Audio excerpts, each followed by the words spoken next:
Hello, how are you doing? Happy April.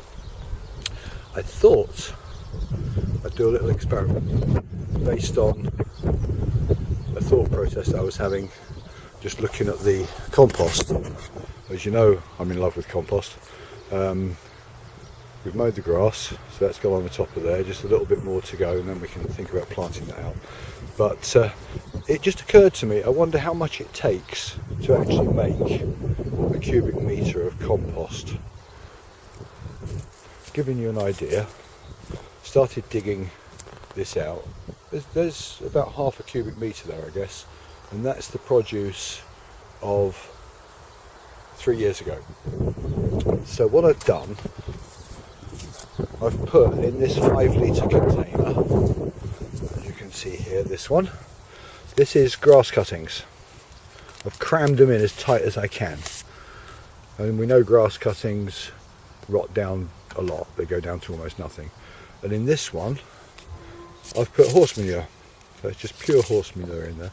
And so I'm just going to leave those there for a couple of years and just see how much it goes down. And then we can maybe calculate how much total volume it takes to make half a metre of compost. I think we're going to be up around the 10 metres, but that's just my thought process.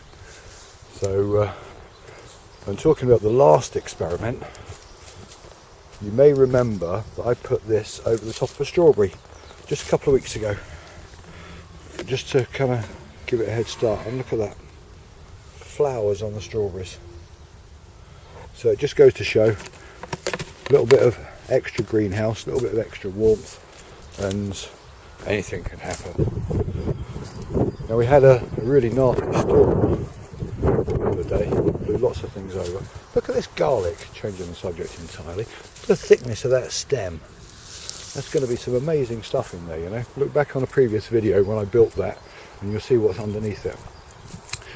So yeah, storm. I think it was Storm Katie, but I can't remember. I keep my early part of the year rhubarb under that black Dalek there. Can you see it? And it's all chewed up, but the wind blew the Dalek over and it's trashed all my rhubarb. But really lovely, thin, ever so sweet shoots.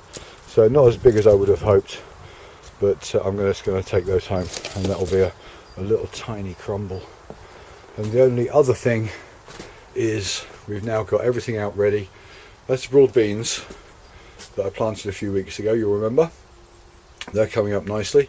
All these trays empty at the moment. They'll be full over the weekend. Just need to civil the compost out. That potato under there, can just about catch it. There we go. That's the one that there's a dustbin full of potatoes there, and I'm hoping they've survived. We'll have to wait and see.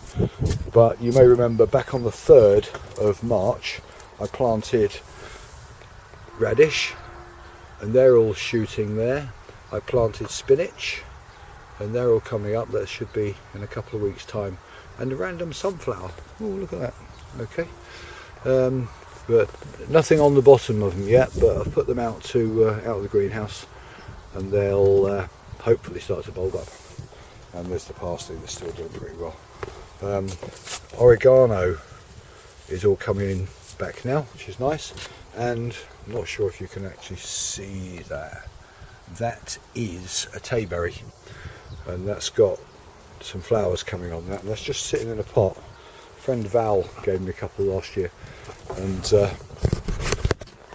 hopefully they're going to transplant off nicely. When I get the compost out from down there, that's where they're going to go. So anyway, you guys have a fantastic weekend. I've got a busy weekend on the plot, and I'm still doing my kitchen. But so we'll see you when I can. Have a good day. Cheers. Bye bye.